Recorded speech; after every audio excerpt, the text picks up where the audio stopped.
정부가 소액 장기 연체자에 한해서 3년간 빚을 성실하게 갚을 경우 남은 채무를 면제해 주기로 했습니다. 연소득이 1억 원에 가까운 상위 중산층들도 노후 준비가 부족하다는 사람이 40%에 육박한다는 설문조사가 나왔습니다. 서울의 아파트 매수 심리가 6년여 만에 최저치로 떨어졌습니다. 향후 부동산 시장을 짚어보면서 집을 사들일 적절한 매수 타이밍은 언제쯤이 될지 알아보는 시간 준비했습니다. 현재 연간 3개월로 돼 있는 탄력근로제 적용 기간을 6개월 이상으로 확대하는 방안을 놓고 경사노위가 현재 회의를 하고 있습니다. 핵심 쟁점 무엇이고 각 쟁점에 대한 각계의 입장 짚어보는 시간 준비했습니다. 이상으로 헤드라인입니다. 정부가 대출 연체자의 채무 조정을 확대하는 특별 감면 프로그램을 도입합니다. 취재기자 연결하겠습니다. 정지환 기자. 네, 정지환입니다. 예, 구체적으로 어떤 내용인지 좀 먼저 전해주시죠. 예, 우선 돈을 빌린 다음에 이자나 원금을 3달 이상 갚지 못한 사람이 대상입니다. 이 중에서 이자나 원금을 10년 이상 못 갚고 빚이 1,500만 원 이하면서 소득이 2인 기준으로 월 170만 원을 못 받는 사람의 경우 탕감 내용이 좀 다른데요. 1,500만 원의 빚에 대해 1차적으로 70%를 깎아줍니다. 이렇게 되면 대략 450만 원가량이 남는데 이 중 절반인 225만 원을 3년간 성실히 갚으면 나머지 돈을 탕감해주기로 했습니다. 사실상 225만 원만 3년간 갚으면 1,275만 원가량을 면제해주는 것입니다. 그런데 기초수급자와 장애인연금 수령자, 일정 수준 이하의 재산을 갖고 있는 사람의 경우 다소 다른 신용회복제도가 적용되는데요. 우선 채무원금의 90%를 깎아줍니다. 그리고 나머지 150만 원 중 75만 원가량을 3년간 갚으면 남아있는 75만 원도 정리해준다는 게 금융위 설명입니다. 금융위는 오늘 6월까지 신용회복위원회와 협약을 개정해 이 같은 내용의 특별 감면 프로그램을 시행할 계획입니다. 구조조정이라든가 형편이 어려워진 대출자들을 대상으로 하는 신속 지원 제도도 도입된다고요? 네, 그렇습니다.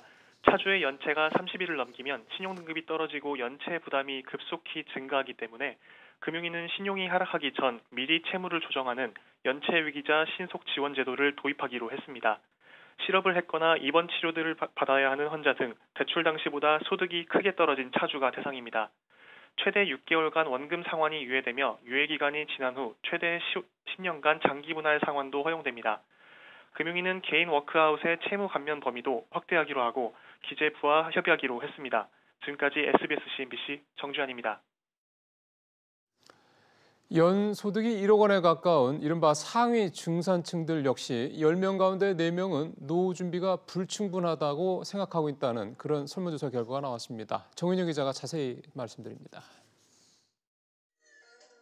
국내 한 금융연구소가 연소득 6,700만 원에서 1억 2천만 원인 상위 중산층 4천 명에게 노후 준비에 대해 물었습니다. 그런데 응답자의 38.4%는 노후 준비가 부족하다고 답했고 이 중 7.3%는 절대 부족하다고 말했습니다. 어디에 써서 노후 준비를 못하는 것일까? 이들의 지출 항목에서 가장 많은 비중을 차지하는 것은 필수 생활비였고 주거비, 자녀교육비가 뒤를 이었습니다. 노후 준비를 위한 지출 비중은 8.6%에 불과했습니다. 향후 자산을 불리기 위해 10명 중 5명은 예적금 등 금융상품 투자를 선호했고 노후 준비도 금융상품을 활용하겠다는 비율이 압도적으로 높았습니다.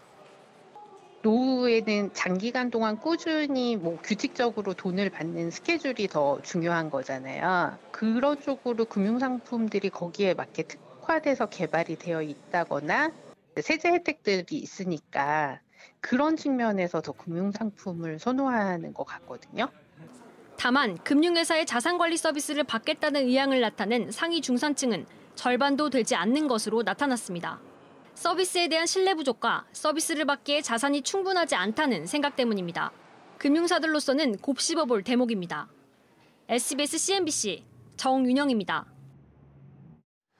서울의 주택거래가 1년 새 60%나 줄어들고 서울 아파트에 대한 매수 심리가 6년 만에 가장 낮은 수준으로 떨어지는 등 서울의 부동산 시장이 꽁꽁 얼어붙고 있습니다. 김만진 기자입니다. 지난달 전국 주택 매매 거래량은 5만여 건으로 1월 기준으로 6년 만에 가장 적었습니다. 특히 서울 주택 거래량은 6천여 건으로 1년 전과 비교해 60%나 급감했습니다. 정부가 양도세 중과에 보유세까지 높이면서 주택 가격이 하락하고 있는 것이 주된 이유입니다. 이런 분위기 속에 매수 심리도 크게 위축됐습니다. 최근 서울 아파트 주간 매매 수급 지수는 73.2로 6년여 만에 가장 낮았습니다. 100을 중심으로 0에 가까울수록 수요보다 공급이 많고 200에 가까울수록 공급보다 수요가 많다는 의미입니다. 9.13 대책 이후 대기 수요자들이 매수 의사를 철회하고 관망세로 돌아선 반면 집주인들은 대출과 세금 규제가 강화로 급매물을 내놓고 있어 매매 수급 지수도 크게 떨어지고 있습니다. 금리 인상에 따라 주요 시중은행의 변동형 주택담보대출 금리가 최고 4.9%까지 상승했다는 점도 매수 심리를 위축시키고 있습니다. 빚을 내 집을 장만하기가 부담스러워졌기 때문입니다. 한편 1월 전월세 거래는 서울이 16.8%, 수도권과 지방은 12% 이상 증가하면서 내 집 마련 대신 전월세로 눈을 돌리는 수요가 늘어난 것으로 나타났습니다. SBS CNBC 김한진입니다.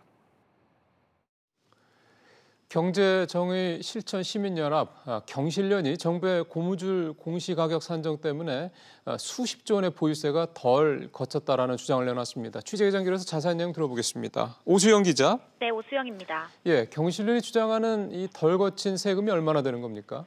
약 70조 원입니다. 지난 2005년부터 작년까지 모두 105조 원의 보유세가 징수됐는데요. 이 가운데 70조 원이 상가와 단독주택, 토지 등에서 거친 세금이었습니다. 그런데 경실련 주장에 따르면 상가와 단독주택 그리고 토지의 경우 시세 반영률이 30에서 40%에 불과했다는 겁니다. 그러면서 아파트는 시세 반영률이 70% 수준으로 세금이 많았는데 건물주와 재벌, 부자 등이 보유한 상가 업무 빌딩과 고가 단독주택에서는 그만큼 세금이 덜 거치는 바람에 투기가 조장됐다고 주장했습니다. 시세 반영률만 따지고 보면 거쳤어야 할 세금의 절반만 징수됐다는 겁니다. 경실련은 특히 2014년 현대차그룹이 10조 5천억 원에 사들인 서울 삼성동의 옛 한전 부지의 경우 2016년 1월 공시지가 산정 때는 시세 반영률이 21%에 그쳤다가 서울시가 공공기여금을 산정하던 같은 해 2월에는 한 달 만에 시세 반영률이 51%로 급등하는 등 고무줄식 공시지가 산정이 이루어져 왔다고 지적했습니다. 국토부와 감정원을 대상으로 감사 청구는 근데 왜 하는 건가요? 네, 우선 공시가격 산정 과정이 불투명한 데다 국토부 등이 일부러 원래 가치보다 낮게 공시가격을 매겨서 세금을 덜 걷어왔다는 게 그 이유입니다. 경실련은 이 내용에 대해 국토부와 감정원 등의 직무유기라고 주장했습니다. 특히 국토부가 올해 전체 토지의 공시지가 시세 반영률이 64.8%라고 발표했지만 자체 조사 결과 그 정도 비율의 토지가 없었을 뿐만 아니라 국토부가 그 근거를 제시하지도 않아서 밀실 조작이 의심된다고도 밝혔습니다. 경실련은 또 공시가격 산정에 용역비 등으로 매년 1,800억 원가량을 쓰는데 그 기준이나 원칙은 공개해오지 않았다면서 철저한 감사를 통해 공평 과세가 이뤄져야 한다고 강조했습니다. 지금까지 보도국에서 전해드렸습니다. 최근에 한 금융사가 선보인 부동산 펀드 상품이 10분 만에 다 팔렸다고 합니다.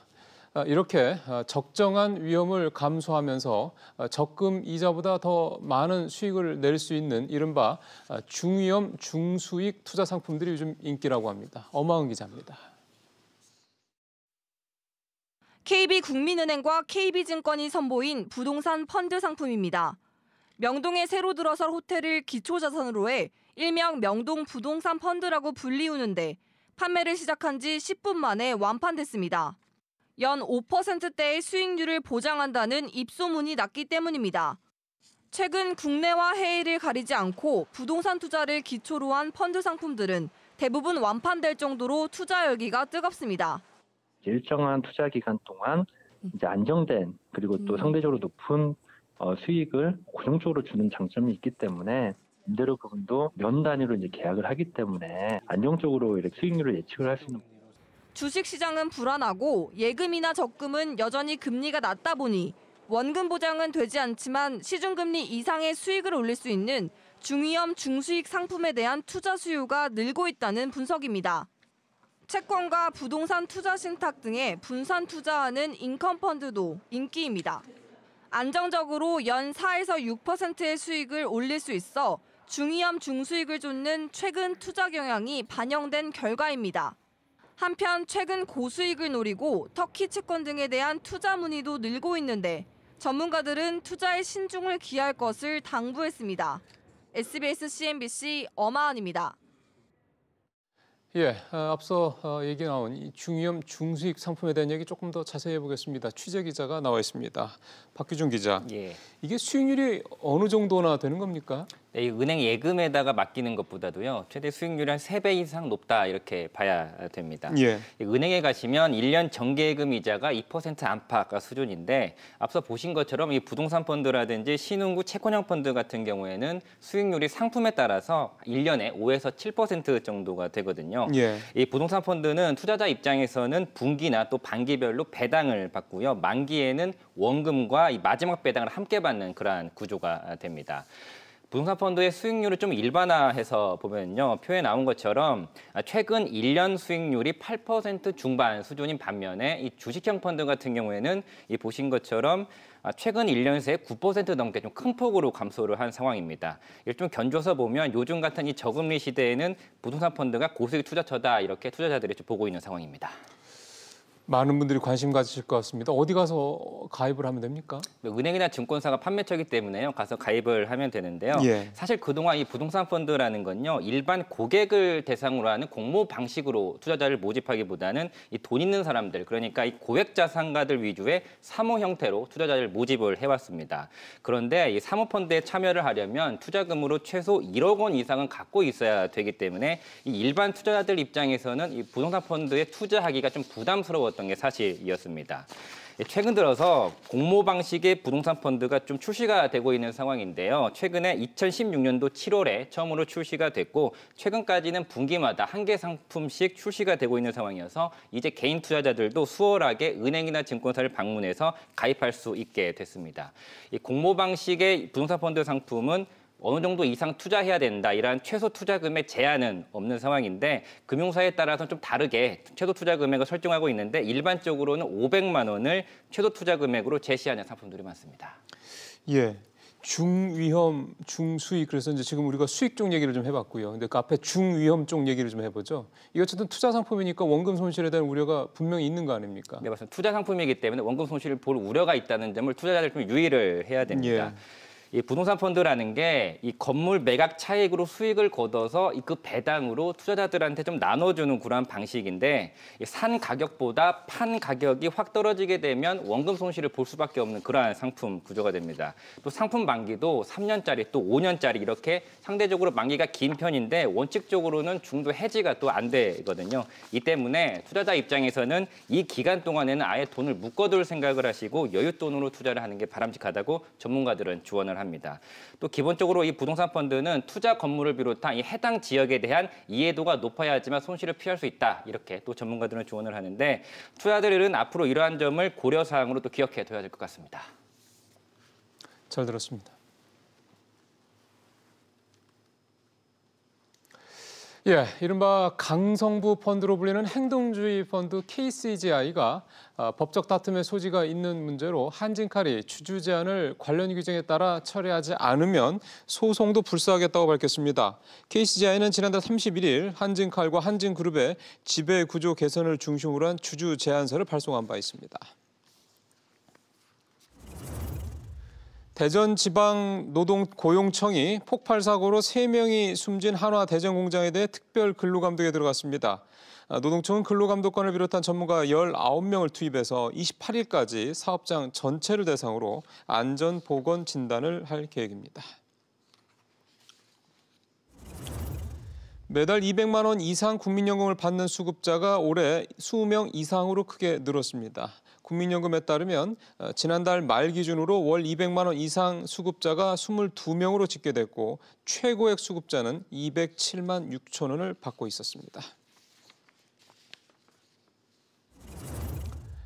수입 자동차에 대한 고일 관세를 내용으로 하는 미 상무부의 보고서에 대해서 도널드 트럼프 미국 대통령이 무역 협상 전략에 활용하기 위해 당분간 그 내용을 공개하지 않을 것이라고는 전망이 나오고 있습니다.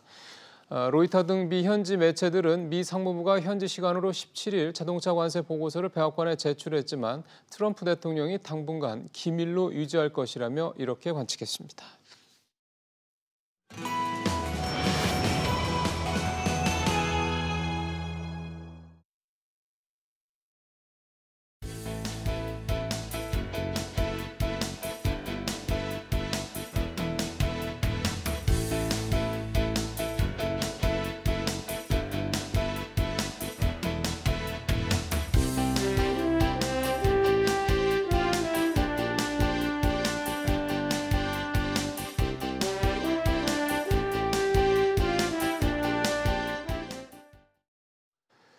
예, 거래 절벽 얘기를 사실 그동안 여러 차례 전해드렸는데요. 이 서울 아파트에 대한 매수 심리가 또 6년여 만에, 5년 11개월이니까 거의 6년이죠. 6년여 만에 가장 낮은 수준으로 떨어졌다라는 또 내용이 나오고 있습니다. 이제 그만큼 요즘 집에 대한, 부동산에 대한 그런 관심도도 많이 떨어졌고 더 떨어질 것이다라고 보는 사람들이 많다는 의미가 아니겠느냐 이런 해석도 나오는데요.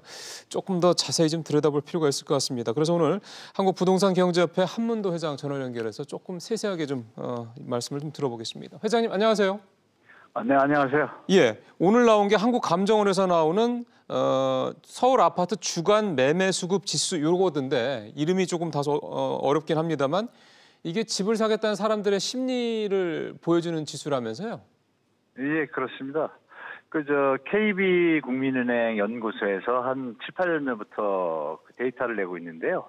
공인중개사분들한테 설문조사를 해서 현장에 찾아오는 매수자, 매도자의 어떤 수위 지수를 이제 지표한 겁니다. 한 건데 매수 우위 지수가 있고 매도 우위 지수 두 개를 갖다가 요즘은 이제 매매 수급 지수로 이제 단일화해서 좀 발표하는 방향인데요. 그 지수가 73이니까 기준은 이제 100을 보시면 됩니다. 100보다 높으면 매매가 활성화되는 개념이고 낮아지면 이제 매수 심리가 좀 줄었다고 보시면 되겠죠. 작년 11월에 100을 넘었던 거에서 지금 한 4개월 정도 4개월이 채 안 된 거죠. 그것만 해도 73까지 떨어졌으니까 많이 떨어졌는데 네. 요즘에 거래 절벽 상황이랑 이게 맞물려서 해석할 수가 있겠군요. 예, 맞습니다. 한때 이게 수치가 1년 전만 해도 한 160, 170까지 갔었습니다. 예, 그때 아시다시피 급등되는 상황이었었고 지금 앵커님께서 말씀하신 대로 좀 짧은 기간에 비해서 수급 지수가 이제 급격하게 내려가는 모습을 보이고 있죠. 그래서 거래 절벽이라는 상황이란 단어들이 좀 어울리는 어떤 시장 상황이 되고 있습니다. 현재. 예. 사실 저희가 거래 절벽 상황에 대해서는 이미 회장님도 지난번에 저희 스튜디오에 나오셔서 말씀도 해주셨고 그만큼 이제 여러 가지 규제니 뭐니 이런 걸림돌이 많기 때문이라는 거였는데 데이터를 좀 찾아보니까요. 올해 서울의 입주 물량이 근 5만 가구, 4만 8천 가구 정도나 되고 향후 5년간에도 서울과 수도권의 신규로 공급 예정인 물량이 신규 수요 물량보다 훨씬 더 높다 이런 데이터들이 있어서 이걸 보면은 이런 상황이 앞으로도 더 갈 것 같다라는 생각이 좀 드네요. 예, 맞습니다. 지금 말씀 주신 대로 2, 3년 전만 해도 서울 주택 공급 물량이 좀 적었습니다. 그렇죠. 재건축 이주 물량은 많은 편에 비해서 그러다 보니까 정부 대출 규제 완화하고 맞물려서 좀 가격이 급등을 했었는데요. 올해부터는 또 역으로 정부의 어떤 규제 정책과 함께 공급 물량이 또 계속 한 3, 4년 동안은 충분합니다. 어떤 수요에 비해서 물량이 넘치는 상황이 되다 보니까 이 전체적으로 매매 가격에 대해서 좀 하방 압력이 장기적으로 한 2020년, 22년 정도까지도 좀 이어질 것으로 보시고 시장에 대처하셔야 될 것 같습니다. 예.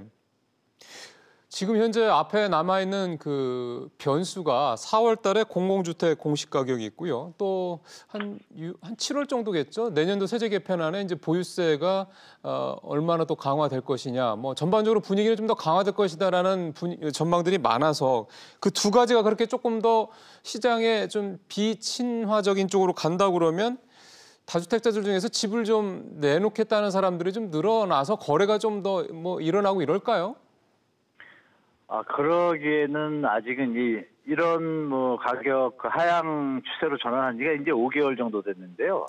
그동안 우리 대한민국의 어떤 가격 하락과 상승의 어떤 패턴을 보면 최소 2년에서 3년 정도 이런 기조가 이어집니다.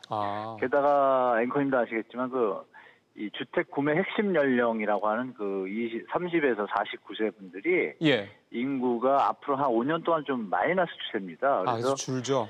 입주 물량도 늘고 역으로 또 인구는 더 줄고 이러다 보니 제가 볼 때는 생각한 것보다 아까도 말씀하셨지만 지금 역대 최저 거래량 서울 아파트 거래량 610건인데요. 1월 달에.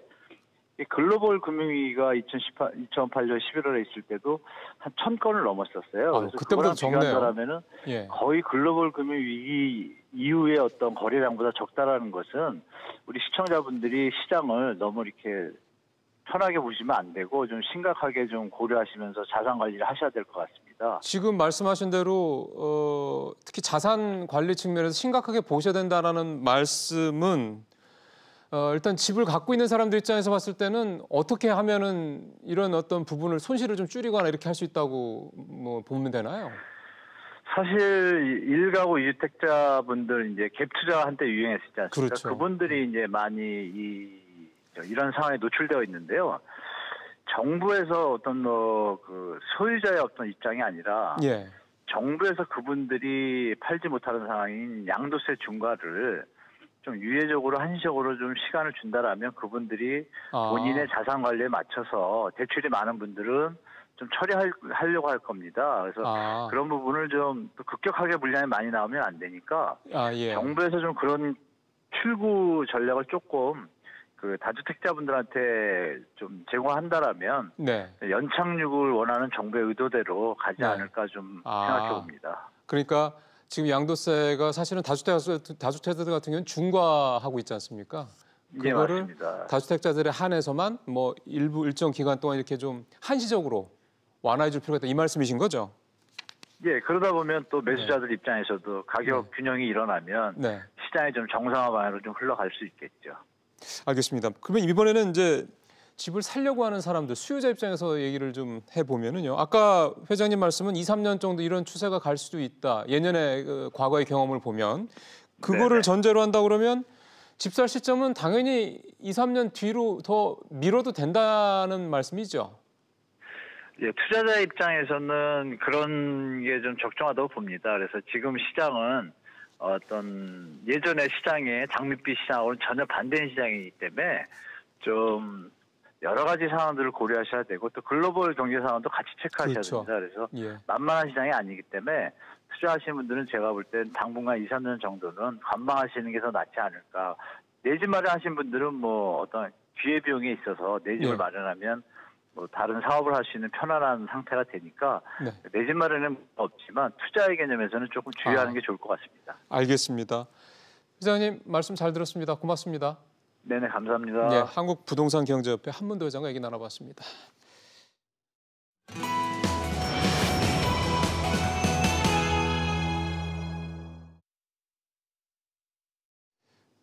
경기가 나쁜 상황에서 금리까지 좀 오르게 되면 역시 걱정은 취약계층입니다. 특히 취약차죠. 이런 식으로 보통 표현을 하는데 소득이 많지 않은 상황에서 대출이 많은 분들 같은 경우는 위험할 수가 있기 때문이죠. 마침 이런 상황에 대한 걱정들이 많았는데 오늘 금융당국에서 지원 제도가 나왔습니다. 개인 채무자 신용회복 지원 제도 이렇게 제목이 되어 있는데요. 금융위원회 정태호 사무관 연결해서 좀 내용 좀 들어보겠습니다. 사무관님 안녕하세요. 네, 안녕하세요. 예, 이런 대책이 나올 만한 이유가 있는 거죠? 예, 그렇습니다. 이번 방안은 그 연체 채무자의 채무 부담을 감면해드리는 제도인 신용회복 지원 제도를 개선하는 대책인데요.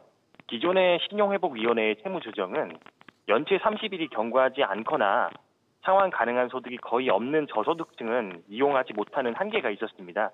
그렇기 때문에 어려운 여건에서도 성실히 상환하는 채무자나 지원이 가장 필요한 저소득층 채무자를 구제하지 못하는 그런 문제점이 있었습니다. 이번 방안은 연체 발생 초기에서부터 연체가 장기화되어 상환 능력을 상실하는 채무자분들까지 채무 상환에 어려움을 겪는 모든 국민께 채무조정 제도의 혜택을 드리고자 하는 것입니다. 그러면 이게 굉장히 이제 대상자가 좀 많지 않을까 싶네요. 그 채무 규모라든가 이런 부분들은 어느 정도입니까? 예. 프로그램 종류에 따라서 조금씩 차이가 있는데요. 네. 대부분은 이제 뭐 채무 금액의 제한은 조금씩 두거나 아니면 뭐 소득의 제한을 두거나 그런 제한들이 있게 됩니다. 그 대표적으로 그 저소득층 분들한테 감면 혜택이 크게 돌아가게 되는 취약계층 대상 특별 감면 제도가 있는데요. 이 제도를 설명을 드리면은 크게 기초생활수급자나 장애인 연금 수급자, 70세 이상 고령자, 장기 연체자분들을 대상으로 합니다. 이 중 장기 연체자의 경우에는 10년 이상 채무를 연체하면서 채무 원금이 1,500만 원 이하 그리고 소득이 그 전체 가구 중위소득의 60% 이하인 경우에 적용이 됩니다. 그리고 초생활수급자나 장애인 연금수급자, 고령자분들의 경우에는 채무 원금이 1,500만 원을 넘어도 신청이 가능하신데요. 다만 이분들 같은 경우에는 이제 일정 기간 성실 상환하는 경우에 자녀 채무를 면제해드리는 혜택을 추가로 드린 부분이 있는데 이 부분은 앞서 설명드린 그 장기 연체자와 마찬가지로 채무가 1,500만 원 이하인 분들한테만 적용을 해드리게 됩니다. 그 1,500만 원이 소액이 기준인가 보죠? 그렇습니다. 그러면 최종 감면율은 어떻게 정하고 또 실제 그렇게 된다 그러면 실제 이제 앞서 말씀하신 그런 장기 연체자나 이런 취약차주분들의 실제 감면은 또 어느 정도나 되는지 이게 또 좀 궁금해지네요. 예, 그 제도별로 나눠 설명을 드리겠는데요. 네. 크게 이번에 나온 제도는 일반 채무자를 대상으로 하는 감면 프로그램과 취약계층을 대상으로 하는 특별 감면으로 나누어지게 됩니다. 그러네요. 예. 일반 채무자 대상 감면 제도의 경우에는 채무자의 상환 능력에 따라서 채무 감면율이 차등을 두는데요. 작게는 20%에서부터 크게는 70%까지 채무 감면율을 적용하게 됩니다. 일반 채무자는요? 예, 그렇습니다. 예. 반면에 이제 저소득층을 대상으로 하는 특별 감면의 경우에는 예. 이미 상환 능력을 상실한 분들을 대상으로 하는 만큼 그렇죠. 따로 감면율에 차등을 두지는 않고요. 음. 기초생활수급자 같은 경우에는 90%, 예. 그다음에 70세 이상 저소득 고령자의 경우에는 80%, 그리고 10년 이상 장기 연체자의 경우에는 70%의 감면율을 일괄적으로 적용을 합니다. 최소 70%, 최대 90%까지니까 감면율이 상당히 좀 높군요. 예, 그렇습니다. 좀 도움이 좀 되는 분들이 좀 많이 있으실 것 같으네요. 근데 사실은 이제 우리가 이 빚 때문에 재기가 어려운 분들이 많아서요. 뭔가 기대 효과도 좀 당국에서 보는 게 좀 있을 것 같습니다. 예, 그렇습니다. 이제 저희가 그동안에 채무 때문에 어려움을 겪으시는 분들이 지금 이번 나온 제도는 신용회복위원회 제도나 또는 법원을 통해서 개인회생이나 파산 제도를 이용해서도 그 구제를 받으실 수가 있었는데요. 앞서 설명드린 것처럼 어느 정도는 좀 사각지대가 있었습니다. 그러니까요. 연체가 얼마 되지 않은 분들이나 아니면은 아예 상환할 금액이 전혀 없는 분들이나 이런 분들은 이용을 하지 못했었는데 앞으로는 그런 분들까지도 모두 이제 그 신용 회복을 통해서 재기 지원의 효과를 누리게 됨으로써 이 어려운 분들이 정상적인 경제 생활로 빨리 복귀하실 수 있게 되는 그런 효과가 올 것으로 저희가 기대를 하고 있습니다. 그러게요. 앞서 말씀하신 기초생활수급자, 장애인 연금 받으신 분들, 그다음에 고령자 이런 분들은 사실 소득이 약하거나 또는 그나마 얼마 없는 분들이 많아서 한 달에 몇만 원씩이라도 나가는 이 빚이라도 이자라도 줄어든다 그러면 큰 도움이 되실 것 같습니다. 그리고 하나 또 이달 말까지 또 한시적으로 운영되는 또 제도가 있다고요? 예, 그렇습니다. 저희 금융위원회에서는 원금 1,000만 원 이하의 채무를 10년 이상 갚지 못한 분들의 채무를 감면해드리는 장기 소액 연체자 지원 대책을 지난 2017년에 발표했었는데요. 예. 이 대책이 이번 19년 2월 말로 종료가 되게 됩니다. 그러다 보니까 이제 앞으로는 10년 이상 장기간 연체하신 분들을 지원해드리는 제도가 없어지게 되는 그런 문제가 생길 수 있었는데요. 그렇죠. 이번 대책을 통해서 이런 장기 소액 연체자 분들을 위한 특별 감면 프로그램도 앞서 설명드린 것처럼 상시화함으로써 이번에 종료되는 장기 소액 대책의 한계를 보완하고자 하고 있습니다. 그러게요. 상당히 좀 촘촘하게 만들어졌다라는 느낌이 드는군요. 알겠습니다. 잘 시행해 주시길 바라겠습니다. 말씀 잘 들었습니다. 네, 감사합니다. 네, 금융위원회 정태호 사무관과 얘기 나눠봤습니다.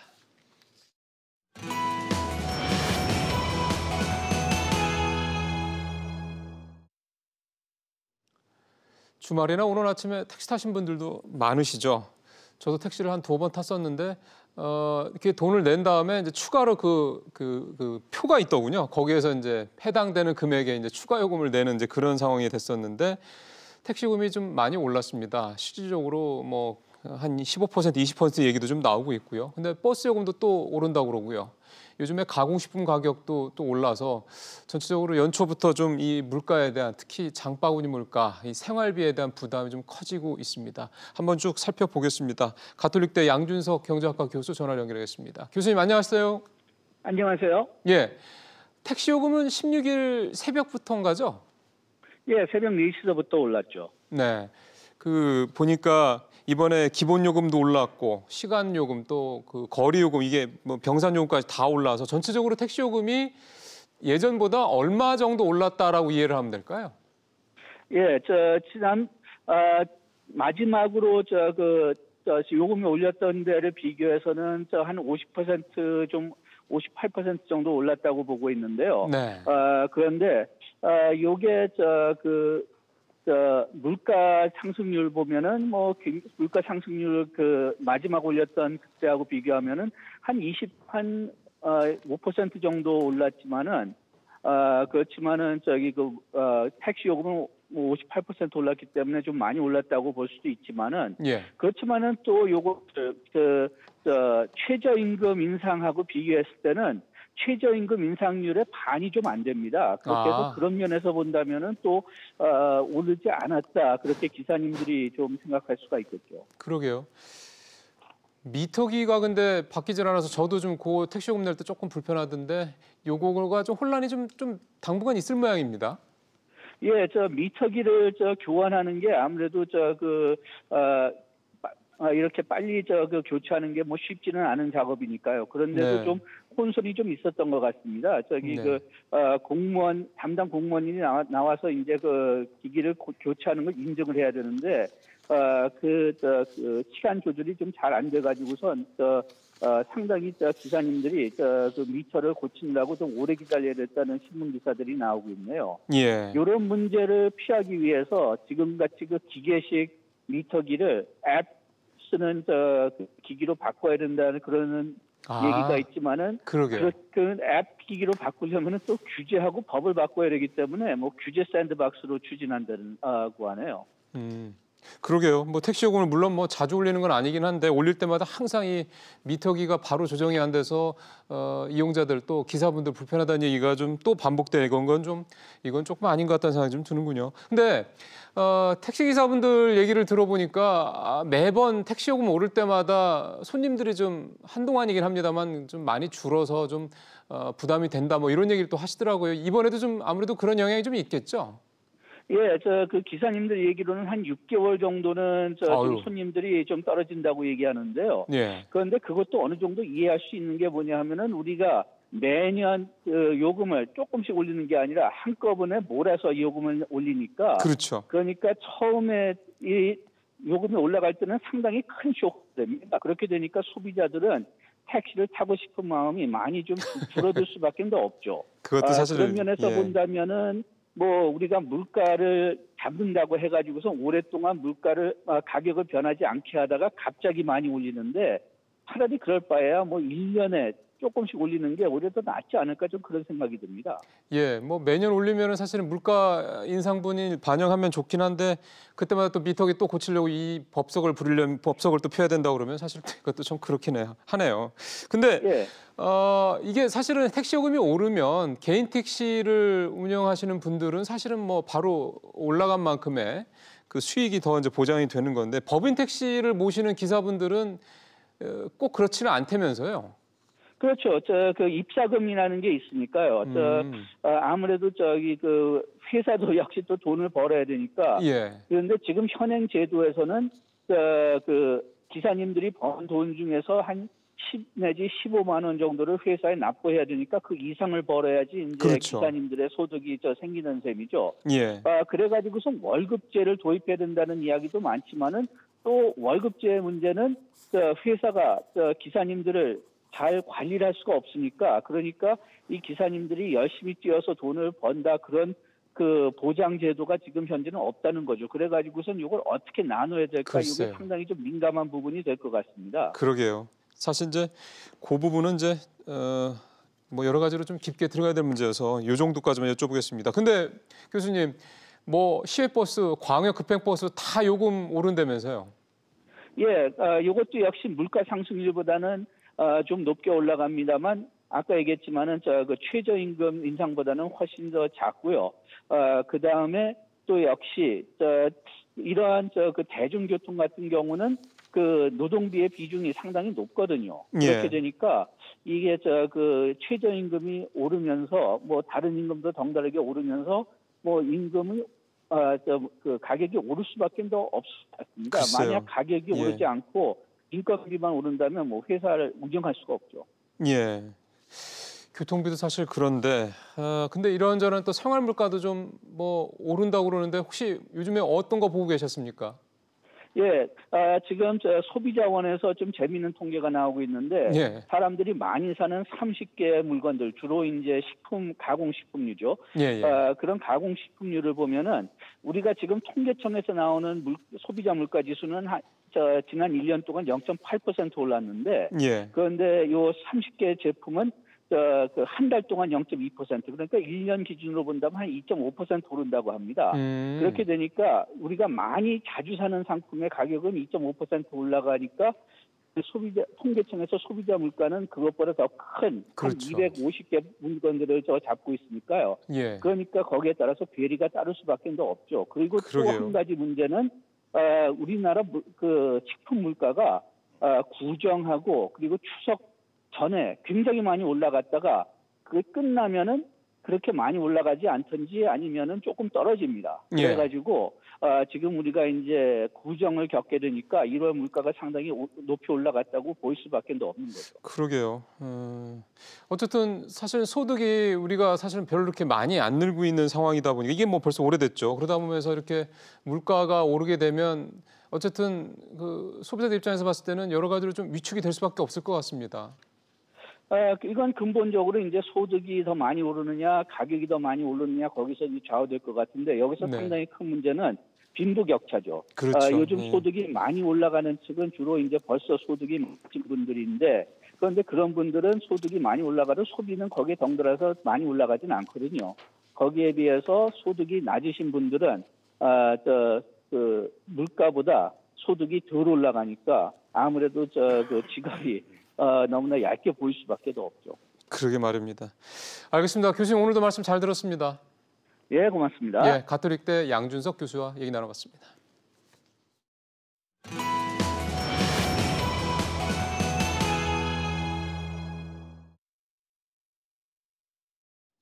예, 원래 오늘 오후 1시 반에 경제사회노동위원회가 탄력근로제 확대 시험 관련된 이제 결론을 내리기 위해서 열릴 예정이었습니다. 근데 민주노총에서 피켓 시위를 벌이면서 이제 이렇게 상당히 좀 많이 지연됐고요.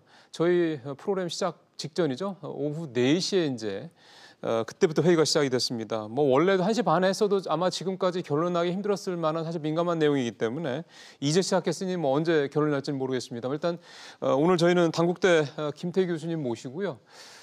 경제사회노회에서 오늘 논의할 이 탄력근로제를 좀 핵심을 좁혀서 탄력근로제 이 쟁점이 뭐고 이 쟁점들에 대한 각계의 그 입장 얘기 좀 들어보고요. 이게 만약에 오늘 결론이 날 경우 결론의 내용도 한번 좀 전망 좀 해보도록 하겠습니다. 교수님 어서 오십시오. 네, 안녕하세요. 예. 또 예민한 문제로 또 모시게 됐습니다. 그 민주노총이 오늘 피켓 시위를 할 때 그 피켓을 제가 쭉 보니까요. 크게 두 가지더군요. 하나가 노동시간이 건강에 무리갈 정도로 늘어날 것이다라는 거 하나. 두 번째는 이제 임금이 감소한다. 이렇게 두 가지가 크게 이제 피켓에 주로 공통되게 나오던데 일단은 노동시간이 굉장히 늘어날 것 같다라는 부분에 대해서 이거 어떻게 해석을 해야 될까요? 사실은 지금 탄력근로제 적용 대상이 누구냐를 이제 보게 되면 좀 이야기가 달라져요. 그러니까 주로 탄력근로제 관련되는 노동이요. 예. 어떻게 보면 약간 이제 기술이 있고 숙련도가 높은 이제 이런 노동 쪽이 많습니다. 단순 노동보다. 예, 예. 그러니까 뭐 예를 들어 가지고 뭐 아르바이트 일자리 이런 쪽의 이야기가 아니고요. 예. 그러니까 예를 들어 가지고 뭐 반도체 연구개발 쪽이나 그다음에 뭐 게임 업체 예를 들어 가지고 그렇죠. 기획하는 이런 쪽의 그렇죠. 지금 이야기예요. 그러니까 사실은 이제 그쪽 부분에 있어 가지고 뭐 노동 시간이 좀 늘어날 수는 있을 것 같은데요. 네. 근데 사실은 전체로 봐 가지고 노동 시간이 늘 것이냐 그건 전 아니라고 봐요. 그러니까 예를 들어 가지고 우리가 뭐 선진국이라는 데가 네. 이런 말 들어 가지고 숙련이 높거나 그런 기술이 높은 노동자들이 많잖아요. 그럼요. 근데 근로 시간 짧지 않습니까? 전체적인 시간이 짧죠. 짧죠. 예, 그러니까 그만큼 생산성이 올라간다는 얘기거든요. 그래서 그게 지금 어떻게 보면 탄력 근로제를 누구한테 대입하느냐. 예를 들어 우리 아르바이트 자리, 편의점 아르바이트에 그대로 대입을 하게 되면 와, 저거 너무 장시간 하는 거 아니야? 건강을 다 해치는 거 아니야? 이야기가 나올 수 있는데 아까 말씀드린 고숙련, 주로 고기술 노동의 특징은 뭐냐 그러면요. 사실은 자기 실현 재량을 많이 가지고 있어요. 그렇죠. 네. 많이 힘들다? 좀 쉬어요. 그러니까, 예. 네. 그럼 회사는 그게 이익이에요. 왜 그러냐 한다면 결국 이 두뇌를 가지고 일을 하는 경우가 많거든요. 그다음에 이제 우리가 이제 뿌리 산업이라고 혹시 들어보셨나요? 이제 예를 들어 도금부터 해가지고 뭐 금형 이런 거 그렇습니다. 도금 이게 이제 제조업의 이제 어떻게 보면 뿌리라고 그렇죠, 하는데요. 그렇죠. 이제 거기도 일하시는 분들 중에서 가장 이 어떻게 보면 노하우를 많이 가지신 분들 경우가 다른 데 구할 수가 없어요. 그분들은 예사로 10년 이상 못한 20년 탈린 분들입니다. 그러니까 이분들 경우는 보고 냄새 맡고 이렇게 다 하는 분들이에요. 그러니까 이분들도 자기 재량을 가지고 있습니다. 그래서 사실은 이걸 우리가 탄력 근로제를 해가지고 그렇게 장시간을 시키면 어떻게 보면 일반 노동한테는 그 말이 맞는데 대체로 이 탄력 근로제는 좀 개념이 달리한다. 어떻게 보면 지금 우리가 그 문제에 대해서 지금 뭔가 지금 착각을 하고 있는 거고, 그다음 이제 민주노총에서 이제 근로자들의 건강을 해친다. 예. 그 문제에 대해서 충분히 그냥 보면 그럴 수 있어요. 예. 근데 사실은 노동 성격이 좀 다르다는 점을 좀 간과하고 있다는 글쎄요. 거죠. 그런 부분들은. 네. 그다음에 소득이 감소한다 그러는데 소득 얘기도 좀. 그것도 말씀드리죠. 사실은 이제 그분들 경우는요. 원래 시간당 임금이 센 데입니다. 그러니까 기술이 좋고. 그러니까 탄력 근로제가 적용이 되고 있는 현재 업종 같은 데 계신 분들 말씀하시는 거죠. 그렇습니다. 예. 그분들 급여가 센데요. 그러니까 사실은 이제 이 근로 시간이 이제 조금 탄력하면 늘어난다고 했을 때 아마 제가 볼 때는 그분들 입장에서는 소득이 반드시 이렇게 준다? 그냥 모르겠어요. 그건 반드시 그렇지는 않다는 거죠. 근데 만일 이것도 예를 들어 가지고 아르바이트 일자리로 해가지고 대입을 하게 되면 감소한다는 말이 나올 수 있습니다. 지금 연장 근로 수당이 날아가잖아요. 날아가니까. 그러니까 이게 소득이 준다는 말이 나올 수 있을 텐데 탄력 근로제 자체의 어떤 대상이 예를 들어 가지고 아르바이트 일자리나 그다음에 우리가 뭐 정말 대량 생산하는 그런 어떻게 생산 라인이 있는 이런 노동은 사실 좀 비중이 작고요. 그리고 또 어떻게 보면 탄력 근로제를 지금 막 노동계가 반대를 하지만 정부가 막 하려고 하는 이유도 뭐냐 그러면 사실은 이게 안 하게 되면 우리가 경쟁력을 가지고 있는 뭐 반도체부터 해가지고 뭐 개인부터 해가지고 핵심 산업들이 다 이제 무너지는 거죠. 존폐 문제가 걸린 겁니다. 근데 사실은 이제 그 숫자는 그렇게 많지가 않아요. 해당되는 노동자는. 근데 이제 어떻게 보면 이제 일반 국민들 입장에서는 뭐 그렇게 탄력 근로 기간을 오래 해? 라고 생각하기 쉬운데 문제는 지금 정부가 그걸 놓치고 있는 거예요. 그 이야기를 해야 됩니다. 이분들 경우는 우리가 해야지 우리도 경쟁력이 있어가지고 우리가 일자리도 생기고 우리 경제가 뻗어나간다 이야기를 해야 됩니다. 네. 지금 고용노동부도 지금 교수님이랑 입장이 같더군요. 그러니까 무슨 얘기냐면 보편적인 업종이 아니라 일부 업종에 한해서 탄력 근로제를 확대 시행해야 될 수요가 있다라는 걸 본인들이 그러니까 고용노동부가 확인을 했다. 현장 조사를 거쳐서 작년에 한 6개월 현장 조사를 했잖아요. 그러면서 거론된 업종을 얘기를 들어보니까 선풍기, 난방, 에어컨 같은 이런 계절 산업, 계절 가전 쪽. 그다음에 개보수의 3개월 이상 소요되는 석유화학 업종, 뭐 조선 뭐 이런 쪽도 얘기가 나오고요. 말씀하신 R&D 쪽도 뭐 당연히 들어가고요. 그럼 결국은 경산호위에서 지금 탄력 근로제 확대 적용하는 문제에 대해서 논의하는 거는 기본적으로 확대 적용에 대해서는 그러니까 방향이 잡혔으니 디테일하게 어떤 업종에다가 이 확대 적용을 적용할 것이냐 이렇게 우리가 이해하면 되겠습니까? 지금 제가 보니까요. 노사는 워낙 입장이 다르고요. 그다음에 공익위원들 사이에서도 의견이 엇갈리는 것 같습니다. 그러니까 쉽게 말해가지고 공익위원들이 하나의 목소리가 아니고 서로 이제 견해를 좀 달리하는 모양인데. 최저임금은 하나의 목소리였는데. 이게 복잡하거든요. 아까 말씀드린 대로 이 탄력 근로제의 어떤 배경부터 해가지고 이게 많이 복잡하다 보니까 좀 생각이 다른 것 같은데. 그래서 그게 지금 특정 업종에 대해서는 인정해주고 안 해주고 하는 이 문제로 갈는지 아마 일부 공익위원도 그렇게 주장할 것 같아요. 근데 또 일부 그런 쪽 경우에서 가지고는 그걸 우리가 업종을 미리 정할 수 있나? 왜? 사실은요. 제조업을 하나 봤을 때 제조업을 업종으로 보지 않습니까? 근데 사실은 제조업 전체의 문제가 아니고 제조업 중에서 주로 우리 필요한 거 연구개발인데요. 일부죠. 그것도 일부예요. 그럼 제조업과 연구개발이 합치게 되면 제조업이 서비스업으로 바뀐 거예요. 쉽게 말해가지고 산업이 서로 융합이 되고 산업의 경계 구분이 없어지거든요. 그러니까 산업 경계 구분을 아주 모호하게 돼 있는 이런 상황에서 그러니까 우리가 일단 정부의 편의대로 제조업은 되고 서비스업은 안 돼.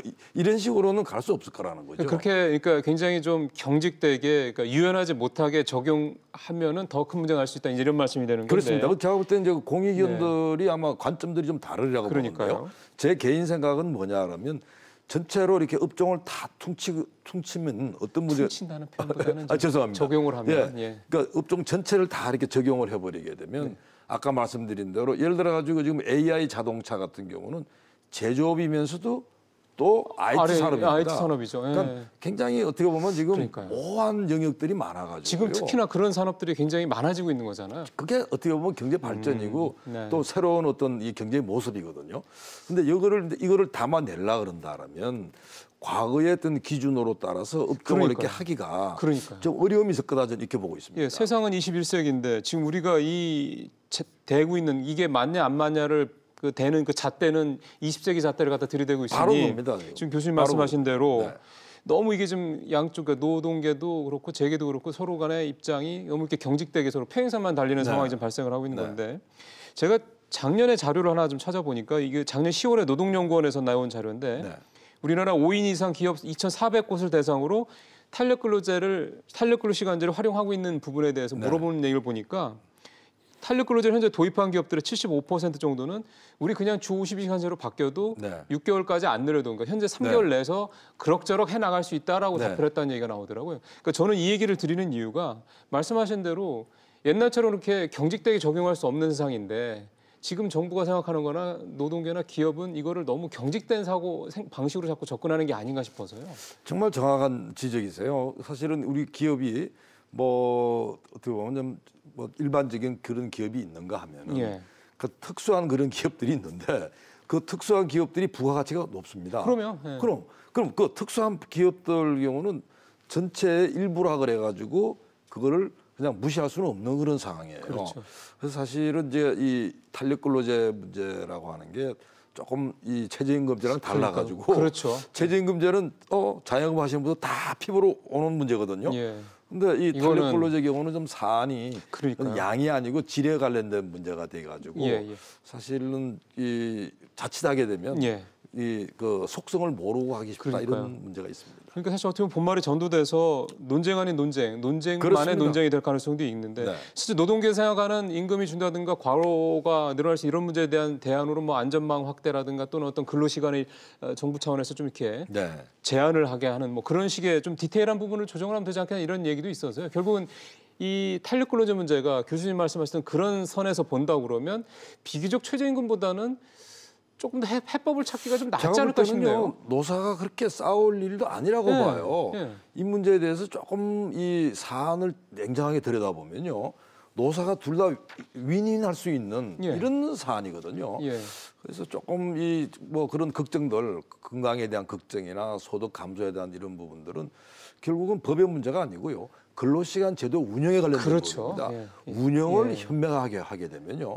건강이 왜 상합니까? 소득이 왜 떨어지냐고. 그래서 이 문제를 너무 예를 들어 가지고 이 정말 참 우리 일반 노동에다가 이게 참 어려운 노동을 그대로 가져 적용하다 하게 되면 서로 엉뚱한 소리를 한다는 겁니다. 그래서 조금 여기에 대해서는 노사가 좀 더 대화를 솔직하게 하고 또 정부가 제가 볼 때는 이걸 국민들한테 설명해야 됩니다.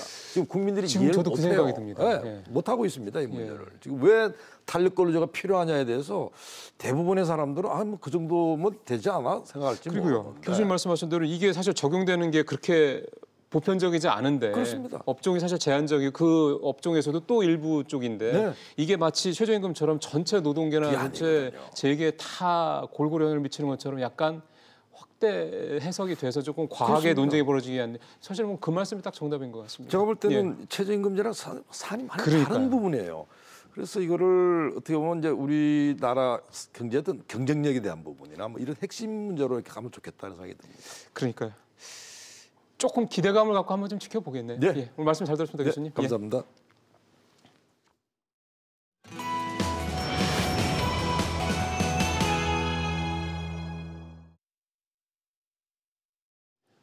월요일은 여기서 마치겠습니다. 고맙습니다.